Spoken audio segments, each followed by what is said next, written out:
자, 이제 조시모스의 그 환상, 이제 융전집 4권 그 인간의 상과 신의 상에서 이제 그 미사의 변환과 유사한 그 환상을 이제 영지주의자인 그 조시모스가 본 그 환상을 통해서 유사점을 찾아내는 거잖아요. 네. 제가 이 조시모스의 환상을 보면서 상당히 이해도 안 갔고 처음에 잘 잡히지 않았어요. 그것은 이게 난해한 내용이기도 하지만 영어 번역이 또 그렇게 잘 돼 있지 않았어요. 어찌 보면 이 원서 이건 독일어에서 이제 물론 번역한 거지만 그래서 이 번역상의 문제도 있고 이것이 이제 외국 것을 우리말로 번역하다 보면 굉장히 그 환상이나 특히 꿈 같은 경우는요 되게 파편적이잖아요. 꿈이나 환상들은 그렇기 때문에 번역이 참 힘들어요. 일반 것은 스토리가 딱 보이잖아요. 다른 글들은. 근데 꿈이나 환상은 잘 안 보이는 거기 때문에 번역에 있어서 굉장히 조심해야 되고 민감한데 그런 데서 많이 걸리는 것 같아요. 일단은. 그래서 이제 이것을 일단 기호학적으로 펄스의 사망으로 분석을 해봤어요. 그리고 이제 그레마스의 이제 어떤 행위소라든가 기호사각형도 나중에 제시를 합니다만은 그것은 뭐 결정적인 건 아니고요. 일단은 그 초시모스의 환상의 그 전체 제목을 나는 뭐라고 그랬나요? 오케이. 이러면 이제 좀 처음에 그 전체 제목을 보면 이해가 좀 가죠. 아까 내가 그 요백의 응답에서도 그랬잖아요. 신이 온전해지기 위한 과정이다. 그러기 위해서는 신이 욥을 이제 자기 자신의 선한 모습을 보고 정말 내가 이렇게 선할까? 나보다 더 선한 인간이 있냐? 이게 화난 거죠. 그러면서 내가 왜 이런 느낌을 갖지 하고 자신을 돌아보는. 어찌 보면 이제 욥이 어떤 신을 돌아보게 하는 계기가 이제 됐단 말이죠. 그래서 이제 어쩌면은 그 신이 해체되고 다시 통합되는 그런 과정은 온전한 신이 되기 위한 하나의 과정이다. 이제 그렇게 본 겁니다. 그래서 이제 배경을 내가 뭐라고 그랬나요? 배경은 제단으로 봤어요. 제단. 그래서 제단 위에 서 있는 봉헌 사제가 있죠. 그러면서 그 봉헌 사제가 제단 위로 오르고 내리는 것이 15계단이 있는 그 모습이 있는 제단이 있는 거예요. 사실 오르는 것과 내리는 것이 있는 모습이 보이는 제단에 이제 그 제단 위에 사제가 서 있는 모습이 딱 첫 화면에 이제 보이는 거죠. 이것을 이제 배경으로 봤던 겁니다. 그 다음에 이것은 이제 보면은 그 밑에 이제 보면은 납작한 사발 모양의 제단이라 그래요. 어쩌면 납작한 사발 모양이 어떤 모양일까 생각해 보니까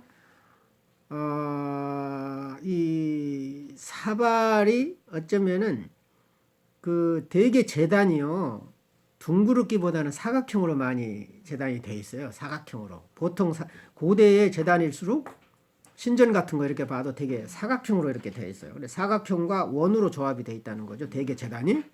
그래서 만다라의 형상을 갖고 또 제단은 제2의 중심이 되면서 우주의 중심인 대부분 중심성을 상징하는 곳에 제단이 세워져요.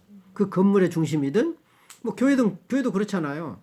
더군다나 그 가톨릭 교회 가면은 미사 보면은 정말 중심에서 또 그 한가운데 성찬 제대가 있어요. 가톨릭 가면은.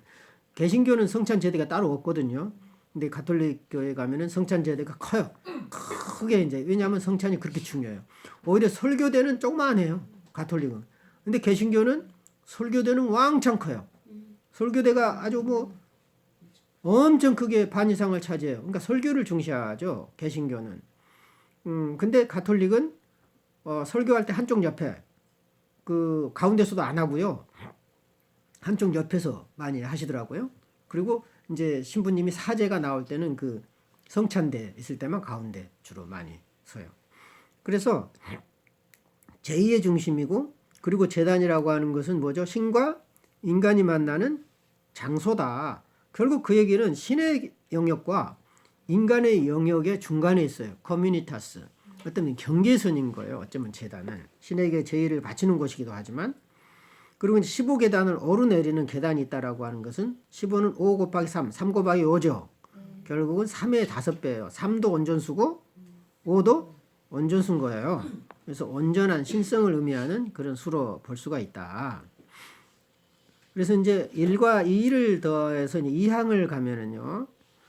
1과 2는 사제는 15계단을 통해서 위로 올라가고자 하는 거예요. 응? 왜 15계단이 보였겠어요? 그 딱 장면이 보이는데 저 계단은 올라가야 되는 거죠. 이게 목적인 거예요. 일단 상승. 올라갔다가 또 내려와야 되는 거죠. 그래서 이제 사제는 중재자의 입문식이죠. 그래서 여기서는 입문식이 보이고 어쩌면 영적 세계로 진입하는 것이 올라가는 거죠. 사제가 상승되는 연금술에서도 기화, 상승의 이제 단계가 있죠. 그리고 이제 이것은 무당의 입문식에도 나온다. 작두에서 왜 춤을 춰요? 무당이. 신에서 인간이 되는 과정이에요. 아무도 할 수 없는 칼날 위에서 목숨을 바쳐서 춤을 춘다라고 하는 것은 정말 어떤 자기의 어떤 권위를 내세우기보다는 정말 초기 그것도 무당이 처음 되면서 하거든요. 무서워서요. 어떤 처녀는 무당 되면서 무서워서 덜덜덜 떨어요. 무서워서. 근데 이거 아차 잘못하면 발이 쫙 나가버린대요. 그 칼날에. 근데 그 위에서 춤을 춰요. 목숨 바치는 거죠. 어쩌면 인간의 세계를 넘어서서 신의 경지에 들어가는 것을 인정받아야 돼요. 또. 근데 그것이 아무 때나 하면 안 돼요. 공식된 자리에서 사람들에게 인정받는 절차가 또 필요해요. 종교라고 하는 게요. 저절로 혼자 하면 절대 안 됩니다. 묘하게 신적이면서 인간적이에요. 종교는 사람들로부터 인정 못 받으면은 아무도 안 따라요. 샤먼이든 뭐 일반 종교든. 그러니까 자기 멋대로 막 하는 것 같지만 일정한 규칙이 있다. 그 작두 타는 것도 그렇고. 그래서 이제 그런 생각이 났습니다. 어쩌면은 여기 사제가 15계단을 올라간다라고 하는 것은 상승인데 다른 종교, 샤먼 같은 경우는 그 작두에 올라가는 거다고 나는 거의 똑같은 그 현상으로 봤다. 그러니까 단순히 좋은 개념이 아니라 죽음의 상승일 수도 있는 거예요. 어쩌면. 그래서 이제 사망에서 보면은 뭘 통해서 올라가느냐? 계단을 통해서 올라가는 거죠. 그러니까 하나의 이제 그 수단이 되는 거잖아요. 그래서 천상으로 올라가는 이게 사다리다. 야곱의 사다리가 이제 보이죠. 그리고 천상으로 이어지는 중심이고 또 계단이라고 하는 것은 단계를 의미하겠죠. 그래서 그 단계를 하나하나 올라가는 거지 단번에 올라가는 건 아니다. 단계를 통한 상승이 어쩌면 상승의 원리가 지금 되고 있는 거예요. 이제 올라가야 되는데 어떻게 올라가느냐. 올라가는 원리가 뭐냐. 차근차근 올라가자. 1단계에서부터 15단계로 그런 원리도 있고 또 아니면은 어떤 사다리 같은 하늘로 상승하는 수단이 되는 어떤 이제 계단과 사다리가 되겠다. 이제 이런 거고요. 그 다음에 이제 그 전계로 가면은요. 그 뭐라고 그랬어요? 전계 1하고 2로 이제 내용이 많아서 좀 내가 분리를 했습니다. 전계 1은 뭐죠? 성화. 성화라고 하는 것은 sanctification, 거룩해지는 과정이죠. 여기서 이제 나라고 하는 것은 뭐냐면 그 목소리의 주인공이에요. 어떤 위에서 목소리가 들렸다 그러거든요. 되게 이제 성경에도 보면은 한 목소리가 일러 가로되 이런 말이 나와요. 그러니까 예언자들이 목소리를 듣는 거예요. 천상에서 흘러나오는 그 목소리. 이거 똑같아요. 그 목소리만 들리는 거예요. 나는 나중에 밝힐 때 아이온이라 그러잖아요. 어둠의 15계단을 통한 하강을 완수했다. 이제 그 사제가 나중에 이제 여기서 나온 아이온하고도 동일시되잖아요. 그러니까 이제 올라가고 내려가는데 이 지금 나는 15계단을 통해서 하강을 완수했다고 그래요. 그리고 또 빛의 또 15계단으로 상승을 했어요. 하강과 상승을 마쳤다. 다시 말하면 천계와 어떤 지하계를 이제 여행을 마치고 온전한 상태가 됐다. 그런 거죠. 이제 대극을 통합할 준비가 돼 있다. 결국은 빛과 어둠, 상승과 하강이 대립되고 그 대립 통합됐잖아요. 그리고 숫자 15의 동질성, 온전성을 의미한다. 그러면 이것은 목표는 뭐냐? 왜 하강과 상승을 했느냐? 목표는 뭐겠어요? 하강과 상승을 통한 온전성을 회복한다는 목표가 있죠. 정복하는 거에 어찌 보면은 하늘을 정복하고 땅을 정복하는데 왜 해? 왜 하겠어요? 온전성을 회복하는 거예요. 왜 사람들이 에베레스트 등장을 해가지고 하늘 끝까지 올라가겠어요? 자기 자신을 시험하는 거고, 시험하기 위한 거고, 아니면 자신감을 회복한다든가, 뭔가 자기 존재감을 느끼기 위해서 그런 거거든요. 그런 목표가 있단 말이에요. 그러면은 왜 이렇게 함으로써 어떤 온전성을 합의한다는 그 수단이 뭐냐, 원리가 뭐냐? 사망에 보면은 대극을 통합해야만 온전해지고, 아까 이제 욥에서도 신이 더 온전한 신이 되려면은 자신의 그림자를 통합을 해야 되고, 인식하듯이 어쩌면은 야훼 신도 선한 면만을 봤는지도 몰라요. 그러니까 본인의 그림자를 이제 볼 필요가 있다. 천상과 지하계를 정복한 신, 이래야만 진짜 신인 거예요. 이제 어쩌면 영적인 존재, 천상의 세계만 있어서도 안 되고 또 지하 세계만 있어서도 안 되고, 이 둘을 같이 통합해야만 온전한 신이 된다는 원리가 있는 거예요. 두 번째로 보면은 이제 그리고 바로 이 사제, 봉헌 사제가 나의 육체의 밀도를 제거했다라고 나와요. 이것을 이제 요약 정리를 밀도를 제거로 나와가지고 내가 혼란을 일으켰는데, 제거. 밀도를 제거했단 말이 이해가 안 가잖아요. 그래서 이제 영어 원서를 봤더니 grossness of body, 육체의 추함. 그러니까 이제 육체의 더러움. 근데 왜 이걸 밀도로 했는지 좀 내가 이해가 안 가는데, 그러니까 육체의 온전하지 못함, 이것을 이제 제거한 거예요. 육체를 정화한 거죠. 그래서 육체의 밀도를 제거했기 때문에 나는 새롭게 되었다. 그리고 불가피하게 거룩해 되졌고, 육체의 이제 불순물을 제거했으니까 이게 이제 일종의 그 연소 작업이잖아요. 연금술에서 이제 영으로서의 완성되어 여기에 서 있다. 육체의 불순물을 제거해야만 이제 영으로 갈 수 있는 준비가 되는 거죠. 그래서 이거는 이제 성화의 과정인 거예요. 그리고 이것은 이제 그 대립의 개념에서 보면은 뭐죠? 이제 육체와 영의 이제 대립이 있고, 그 다음에 육체의 성화를 통해서 영의 완성이 된다. 그러면서 결국은 육체와 영의 결국은 통합으로 이어진다. 1번은 뭐죠? 이제 상승과 하강과 상승을 통한 온전성이라면, 2번은 뭐죠? 왜 육체의 밀도를 제거했느냐? 그러면 육체가 영이 되고자 하고 또 육체가 영과 통합되기를 원하는, 그러니까 신성한 육체가 되는 거죠. 어찌 보면. 그래서 추함은 제거의 대상이고 결국은 성화의 과정으로 가는 거다. 이제 이런 거고. 그 다음에 이제 사망으로 가면은 육체의 추함, 을이죠. 추함을 제거할 사제가 돼야 될 필요가 있어요. 누가 그러니까 육체가 영이 되기 위해서는 매체가 돼야 되는데, 그러면 그러기 위해서는 스스로 사제가 돼야 된다는 거예요. 어느 누가 사제가 해주든지 아니면 스스로 사제가 돼야 되든지. 그러면서 이것이 바로 이제 성화의 단계다. 그래서 이제 보면은 육체가 기호라면 영이 대상이겠죠. 그리고 이 기호와 이제 대상을 연결해주는 사망은 성화가 되는 거예요. 어떤 거룩함을 통해서 육체가 영으로 된다는 거죠. 어쩌면은 육체가 영이 되는 진화의 과정이고 발달 과정이 될 수도 있다.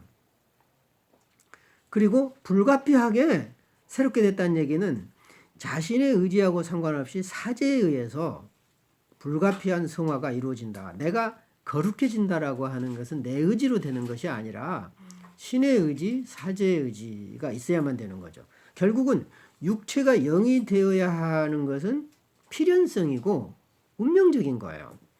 그러니까 육체가 거룩한 육체가 되고 영과 연합하기 위해서는 하나의 그것은 내 의지로 되는 것이 아니고 이것은 필연적으로 온전성을 향해 가는 필연성이다. 또 육체가 영이 되어야 하는 운명이다. 이것은 통합을 통해 온전성으로 나아가야 하는 신인의 운명이다. 신인의 운명이라고 하는 것은 신이 인간으로 된 예수 그리스도 같은 그런 존재인 거예요. 호문쿨루스 같은 그런 존재인 거예요. 그래서 이제 정계 2를 보면은 처음에는 이제 맨 처음에 배경에서는 그 제단이 나오잖아요. 제단에서 성화가 이루어지잖아요. 거룩해지잖아요. 그런 연후에 이제 육체가 영이 되기 위해서 해체와 소멸의 과정. 처음에는 불순물을 제거한 다음에 그 다음에 해체와 소멸의 과정을 거쳐야 돼요. 그래서 세 번째는 뭐죠? 해체와 소멸. 그래서 이제 여기 이제 보시면은 1항을 보면 나는 내면 깊숙이 숨겨진 성소. 내면 속에 성소가 있는 거죠. 성소의 사제인 이온이다. 나는 견딜 수 없는 형벌을 받고 있다.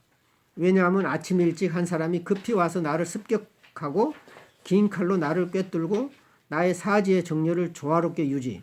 참 이게 재밌죠. 이게 대비되는 거예요. 대립 개념이에요.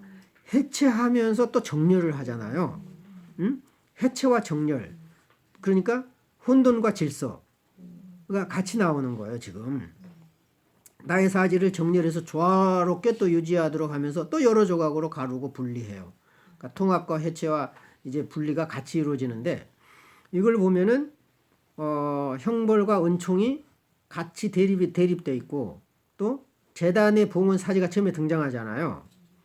그리고 다음에 목소리가 있어서 물어보니까 내면의 성소의 사지가 있잖아요. 이거는 소위 대립되면서도 어째요? 해체와 소멸의 측면에서 보면 대립되고 연루되는 것은 봉헌 사제와 해체자가 동일시되고 있어요. 바로 그가 나다라 얘기하거든요. 그러니까 처음에 봉헌자로 나왔지만 나중에 그 사람이 그 해체당하는 아이온 사제로 또 등장해요. 그러니까 봉헌자가 제물이 되는 거죠. 이제 그런 과정이 보여요. 그래서 용해자와 용해되는 자가 일치되는 거고 합일이 되는 거죠. 그래서 통일은 연금술의 전반적인 사상이다. 그러니까 용해자와 용해되는 자. 이게 연금술사와 그 속에 있는 용광로 속에 있는 그 이제 납이나 은이나 수은이 동일시 된다는 그런 심리학적인 그런 의도가 있어요, 사실은. 그래서 1번을 보면은 이제 2항에 가보면은 육체의 밀도, 추함을 제거하기 위한 육체의 해체가 이루어진다.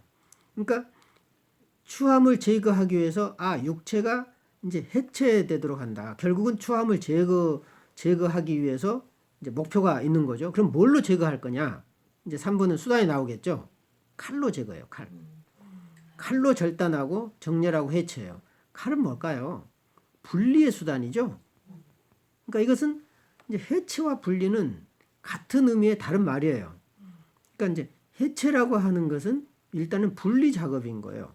그러면 이 분리하기 위해서는 지성이 필요하죠. 하나하나를 분리시켜서 세밀히 보고 세밀하게 정갈하게 정화시켜요. 각 부분들을. 그래서 이제 칼은 초월적인 지성을 의미할 거다. 연금술에서는 이제 용해에 해당이 되고. 그 다음에 이제 2번을 볼까요? 자, 2번을 보시면 이제 그는 긴 칼을 힘차게 놀려요. 내 머리 가죽을 벗겨요. 이것을 이제 융은 이발사로 비유를 하거든요. 가지고 이발사가 머리카락을 자른 것은 머리는 인간의 대변이에요. 인간의 가장 중요한 어쩌면 정체성을 상징한다는 거예요. 그래서 뭐 머리를 굉장히 중시하잖아요. 그리고 머리에다가 뭐 관을 써서 그 사람의 인품, 뭐 지위를 나타내고. 그래서 이제 이발사하고 비유해가지고 쭉 설명을 하고. 그 다음에 뼈를 살점들과 함께 모아서 이 모두를 그 자신의 손에서 불 위에 태워버립니다. 그러니까 결국은 머리와 뼈이니까 어쩌면은 이제 어떤 머리가 또 그 태양을 상징하기도 하잖아요. 머리카락이 태양을 상징하고 지성을 상징하고 또 몸의 뼈니까 육체와 영을 다 어쩌면은 전체를 불살라 버리는 거예요. 그래서 나는 나의 신체가 어떻게 변화와 영이 되는 이제 연소 과정을 통해서 이제 영이 되는 거죠. 불살라 버리니까 이것은 참기는 고통의 소리였다. 칼은 몸과 영혼을 분리하는 도구로 사용됐고요. 2번을 보면은 결국은 뭐냐? 목표는 뭐냐? 육체의 소멸이 돼야 영이 되죠. 그러니까 육체의 소멸을 통한 영이 되고자 함. 이게 목표죠. 그러니까 육체의 해체. 육체가 소멸돼야 된다. 그것은 어찌 보면은 자아의 해체이기도 해요. 그러니까 자아가 해체돼야만 셀프 쪽으로 자기의 전체성으로 나아간다. 이제 이런 거고요. 이제 육체의 그 추함과 더러움을 제거하고 영이 되려고 하는 건데 결국은 육체의 소멸을 통한 영이 되는 것하고 같은 내용이에요. 이거를 합해서 보면 육체적 고통, 해체와 소멸인데 육체적 고통을 통한 영적 존재로의 변환인 거예요. 다시 말하면 영적인 상태로 가기 위해서는 육체적 고통이 있어야 된다는 거죠. 이제 우리는 그 신앙인이라든가 기독교인이라든가 다른 종교인들은 어찌 보면은 영적 상태로 가려고 하는 게 많아요. 근데 고통 없이 영적 상태로 가려고 그러죠. 그러니까 이제 고통 없이 그 천국으로 가는 케이스도 있잖아요. 뭐 에녹이라든가 죽지 않고 뭐 들림을 받아서 천국으로 가는 케이스가 등장하니까 어떻게 나도 한번 그런 케이스로 좀 가볼 수 있지 않을까?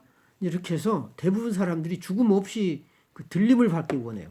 그래서 그 이제 이단들이 말하는 지구에 종말이 오거나 그러면 너희들은 죽지 않고 들림을 받을 거다 이 말에 뽕 넘어가 버리는 거죠. 아 그런 케이스가 또 성경에 나오고 얼마나 매력적이야. 그래서 그냥 그걸 매달려야죠 거기에. 여러분도 그 매달려야죠. 응? 그 굉장히 희망적인 거잖아요. 그런데 그것은 굉장히 일상적인 건 아니에요. 굉장히 예외적인 거라는 거죠. 그게 보편적이고 원형적은 아니에요. 죽어야 돼요. 신들의 세계나 있을 법한 얘기지. 그래서 육체적인 고통이 반드시 있어야만 영적인 어쩌면은 그 우리 신경증이나 정신증이 그런 그 고통일지 모르겠어요. 좀 온전을 향해 가는. 근데 그것이 잘 극복하면 굉장히 성숙한 사람이 될 텐데 이제 많은 사람들이 그걸 극복을 못하고 힘들어하는 거죠.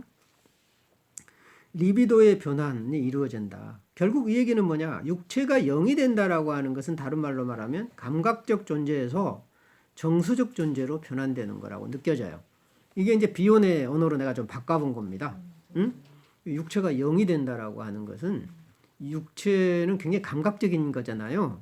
그리고 영이 된다라고 하는 것은 진실을 볼 수 있는 능력이고 내면 세계를 볼 수 있는 거고 그것은 정서를 통해서 알 수 있는 거예요. 그 진실이라고 하는 것은 그래서 감각적인 존재에서 정서적인 존재로 바꿔지는 것 이제 이런 걸로도 볼 수 있겠다. 그래서 이제 두 번째 그 이제 사망에서 보면은요 결국은 어떤 원리냐 즉 창조를 위한 멸절이 필요한 거죠. 다시 말하면 창조되기 위한 혼돈이에요.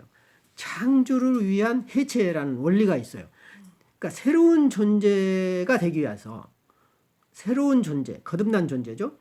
새로운 존재가 되기 위해서는 해체되어야 된다는 일반 원리가 있는 굉장히 일반적, 이 개인적인 신념이 아니에요. 아주 보편적이고 원형적인 신념이 있어요. 그래서 육체의 소멸과 영의 탄생이 육체의 소멸이 돼야 영이 탄생한다는 육체가 죽어야 영이 되는 것과 똑같아요. 그러면은 육체와 영의 관계는 뭐냐? 영을 위한 희생 제물이에요. 육체는 멋있죠. 이 육체는 뭐냐? 어쩌면 자아에 비유될 수 있다고 그랬잖아요. 자아는 자기를 위한 희생 제물이 될 때 전체성과 만날 수 있다는 거죠. 내 의지가 굉장히 중요해요. 자아의 의지라고 하는 것은 굉장히 중요한데 그것은 전체를 살릴 때 중요해요. 그러니까 자아의 감옥에 갇혀버릴 때 내 의지는 위험한 무기예요. 응?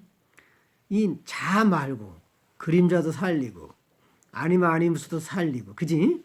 그 전체 인격을 살릴 때 자아는 희생당할 필요가 있지만은 자아 자신을 위해서 그렇게 하면은 변화되지 않는다.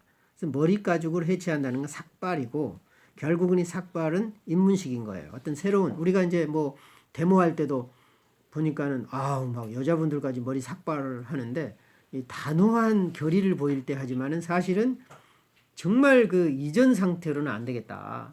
정말 그 새로운 상황에만 되는 창조 행위거든요. 이것은 해체와 창조 과정으로 가는 거예요. 삭발이. 그래서 입문식과 변환 과정이다. 고대 인신제사의 흔적이다. 이거는 머리만 잘라가지고 또 제물로 바치잖아요. 그러니까 이것은 인신제사의 흔적이 그렇게 삭발로. 머리 자른다라고 하는 것은 모가지 자르는 것이 상징행위거든요. 어찌 보면. 옛날에는 고대인들은 머리 자르지 않았어요. 웬만해서는. 그리고 또 머리에 삭도를 대지도 않았어요. 그러니까 머리 자른다라고 하는 그 사람의 어떤 생명을 자른다는 그런 의미도 있었거든요. 그러니까 고대 인신제사의 흔적이 있고 연금술에서는 연소 과정이고 정화의 과정이다. 이제 그 밀교 있죠. 그래서 이제 그 로마 시대 때 또 기독교 초기 시대에 미드라교도 이제 주로 밀교로 많이 알려져 있는데 어떤 밀교에서의 희생제물 보면은 분리와 해체 의식이 있죠. 그러면 이제 이게 디오니소스가 재생할 때 그런 디오니소스 제의에서도 나와요. 그러니까 포도주와 쾌락의 신이 디오니소스가 할 때는 그 이제 이게 이제 오늘날까지 이제 유지된 게 카니발이에요. 카니발 사육제. 거기서 이제 막 난장판을 치고 막 부시고 해체하고 하잖아요. 그래서 혼돈의 상황을 만들고 거기에서 이제 새로운 그 창조가 일어나는 그것이 이제 예전에 디오니소스 제의가 아마 이제 전승을 맥락을 유지해온 그런 케이스로 이제 볼 수가 있죠. 네 번째는 뭐죠? 이제 반전, 변화예요. 이제 변화가 오겠죠. 그래서 보면은 이제 1항에 보면은 내가 이것을 설명했고 내가 그에게 말을 계속하도록 강요하자 그의 눈이 피로 물드는 거죠. 피로 물드는 것을 보았다. 그는 자신의 살점을 모두 토해내죠. 스스로 어쩌면은 자기 자신이 스스로 자기 자신을 찢어내는 거예요. 어쩌면. 그 1번을 보면 이제 일에 대한 2항을 보면 왜 살점을 토해내는가? 목표가 있죠. 보지 못하고 존재하지 못한 상태가 되고자 하는 거예요.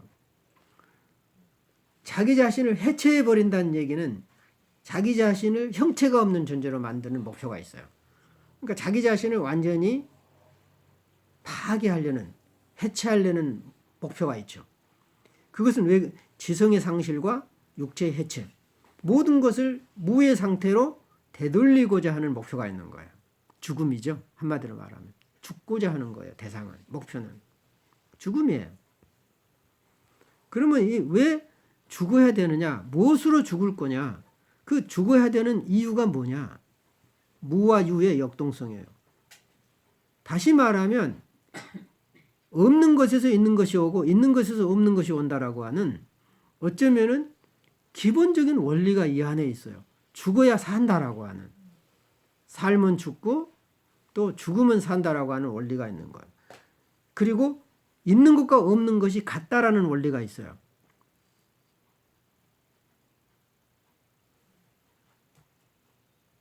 있는 것과 없는 것이 같고 그것이 이제 어찌 보면 이제 호문클루스고 양순구이고 랍비스고 남자와 여자는 같은 거예요.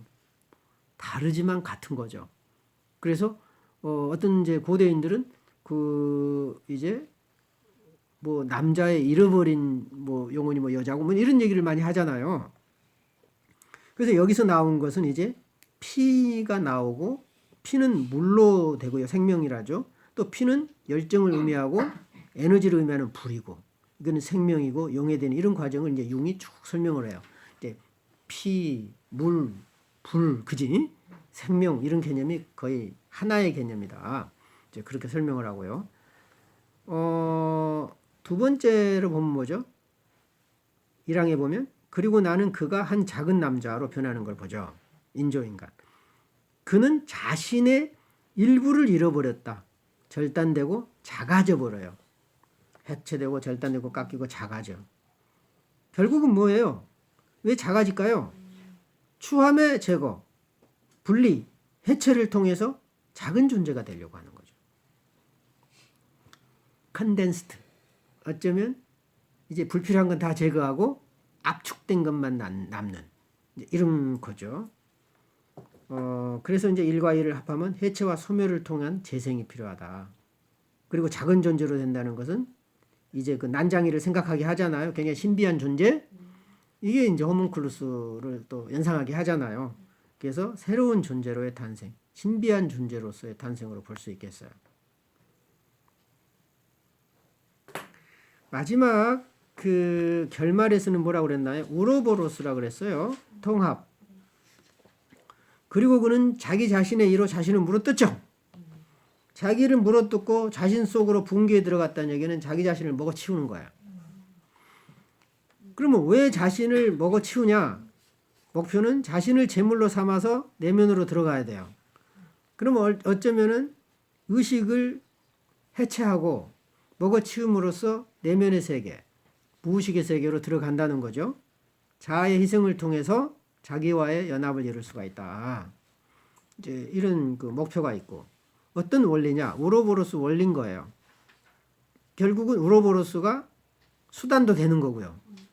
그래서 이 우로보로스는 스스로 먹고 먹이는 온전한 신이에요. 연금술에 보면 사자가 자신의 몸을 뜯어먹는 얘기 나오죠. 그래서 이제 이런 것들이 온전한 신의 상태로 가기 위한 이제 과정이다. 이제 이렇게 분석을 했는데 나는 이제 굉장히 간단하게 이렇게 분석을 했잖아요. 그런데 그 과정이 이제 쭉 드러났는데 그 융이 이제 분석한 원문을 보면 너무너무 복잡하고 너무너무 막 그냥 그 자세하게 해놔가지고 나중에는 길을 잃어가지고요. 이게 어디에 해당이 되는지를 모를 정도로 해놨는데 이제 이렇게 사망으로 분석을 쭉 하고 그 단계로 보면 굉장히 이제 융책을 보더라도 그 이해하기가 훨씬 쉬울 거다. 그런 생각이 들어요. 그래서 이제 그레마스가 말하는 표충에 나타나는 의미를 보면은 표충 분석을 보면 6개 행위소가 있는데 송신자는 이제 일단에 재단, 봉헌사제, 또 한 사람이 나타나는데 해체하잖아요. 성화되고자 하는 동기, 목표는 뭐예요? 온전한 영이 되고자 하는 욕구가 이제 목표일 거예요. 수신자는 이혼인 거죠. 일종의 수신자가 이제 주체가 되는 건데 여기서 이제 이혼이 되고, 원조자는 이제 봉헌사제, 주체는 이혼. 세 번째는 적대자로는 희생, 봉헌 제물이죠. 결국은 자기를 구해내지만 일단은 고통스럽다는 의미에서 적대자로 한 거예요. 고통, 또 봉헌사제 해체자가 적대자로 나타났다가 나중에 결국은 통합을 돕는 이제 과정으로 되죠. 그러니까 사실은 원조자이기도 해요. 심층 분석으로 보면은 심층 분석에는 주로 관계를 보고 가치관을 보고 행동 양태를 보는데 S1이 이제 그 해체되는 주체잖아요. 그러면은 이 주체에 대한 그림자 같은 것이 고통, 희생과 고통이에요. 그리고 이혼을 돕는 게 봉헌사제죠. 지금 동일실대고 연루 관계에 있어요. 그리고 봉헌사제하고 해체자는 서로 반대 관계가 있죠. 그리고 희생과 고통은 또 해체자하고 연루 관계가 있어요. 이렇게 해서 이제 본다면 종합 분석을 해봅시다. 311로 했어요. 왜냐하면 지금 이 조시모스가 본 환상은 개인의 차원을 넘어서 있어요. 그리고 큰 그 우주적인 원리, 보편적인 원리를 보여줘서 법칙 기호로 본 거죠. 그죠? 그래서 3인데 뭐 무슨 관계를 맺거나 뭐 아직 뭐 해석이라 이것은 아직 마치 융이 그 무의식의 그 지하 세계를 탐색한 그런 의미하고 비슷한 환상이라는 거죠. 그래서 이제 이 전체적인 종합 분석을 해보면 재단의 봉헌 사제에 의해서 육체가 성화의 과정을 거쳐 영으로 변화하는 과정을 보여준다. 이 과정은 연금술에서 호문쿨루스, 즉 라피스가 탄생하는 과정과 같다. 희생과 고통을 통해 감각적 존재인 육체는 정서적, 영적 존재로 변한 다음에 다시 완전히 해체되고 소멸된 후에 이제 새로운 작은, 이것을 나는 최적의 신비한 상태로 봤어요. 그 작은 상태로 됐다고 그랬잖아요. 해체되고 가장 남을 거, 그 에센스만 핵만 남아 있는 거죠. 그래서 최적의 신비한 상태인 호문클루스로 재탄생한다. 이 과정은 예수 그리스도의 희생과 고통은 인류를 위한 온전한 신이 되는 과정으로서 어쩌면 인류 전체를 구원하려면 자기 자신을 구원해야 되고 그것은 온전한 신일 때 가능한 거죠. 그래서 인류 또한 그를 따라 또 온전하게 될 수 있다는 신앙을 보여줘요. 이게. 그리고 희생과 고통, 자기 해체와 소멸을 통한 신과의 합일이 성찬, 즉 미사에 담겨진 변환의 상징을 통해서 이제 성취된다. 이런 과정을 통해서 이제 융이 초시모스의 환상과 이제 변환의 미사의 변환을 이제 관련지어서 쭉 설명을 이제 했던 겁니다. 대략 이렇게 해서 이제 오늘 그 인간의 상과 신의 상의 얘기를 좀 마치기로 하죠.